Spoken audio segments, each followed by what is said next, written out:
High বন্ধুরা, আমি চলে এসেছি আমাদের বিবাহবার্ষিকীর দিন বিকেলবেলায় আমরা কি করলাম সেগুলো তোমাদের সাথে শেয়ার করার জন্য। প্ল্যান করেছিলাম একটু ডিনারে যাব, তো সেই জন্য রেডি হতে বসে গেছি বিকেল বিকেল। তো মেয়েকে তখনও ঘুম পাড়িয়ে রেখেছি। সারাদিন প্রচুর খাটাখাটনি হয়েছে, সারাদিন ধরে রোদ্দুরে ঘোরাঘুরি করে খুব ক্লান্ত হয়ে গেছে। সত্যি কথা বলতে আমি আর আমার হাজব্যান্ডও ভীষণ ক্লান্ত ছিলাম, কিন্তু তাও সেলিব্রেশন করব সেই একটা আনন্দ নিয়ে সবাই রেডি হয়ে গেছি। তো আমার মেয়েকে ঘুম থেকে তুলে এই যে রেডি করিয়ে দিলাম। এবারে আমিও রেডি হয়ে নিয়েছি। আমি তো আগেই বলেছি যে আমি বেশি সাজুগুজু করতে পারি না।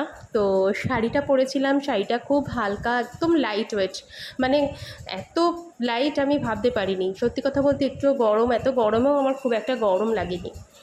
কেমন লাগছে বলো? আমরা চলে এসেছিলাম অ্যাবসলিউট বারবিকিউ। সেখানে আমাদের স্টার্টার অলরেডি দিয়ে দিয়েছিল। স্টার্টারগুলো ভীষণ টেস্টি ছিল, আর মেন কোর্সের থেকেও আমার খুব ভালো লেগেছে স্টার্টারগুলো। আমার মেয়ের তো দারুণ লেগেছে। অ্যাম্বিয়েন্সটা এত ভালো লেগেছে। ও তো খেয়েছে কম, আনন্দ বেশি করেছে। দেখো কেমন ছোটাছুটি করছে, দেখো এত ভালো লেগেছে ওর। যাই হোক, তো ডেজার্টটাও খুব ভালো ছিল, দারুণ টেস্টি।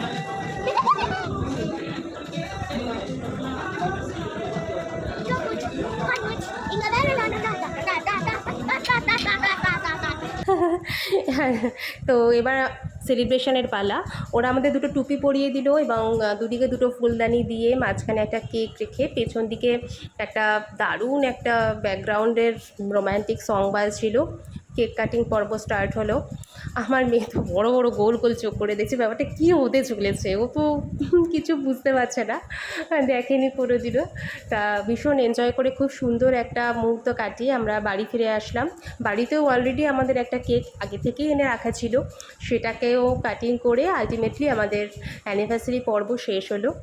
এরপর আরও কোনো ভালো কিছু শেয়ার করার জন্য তোমাদের কাছে আসবো। এখনকার মতো টাটা, বাই।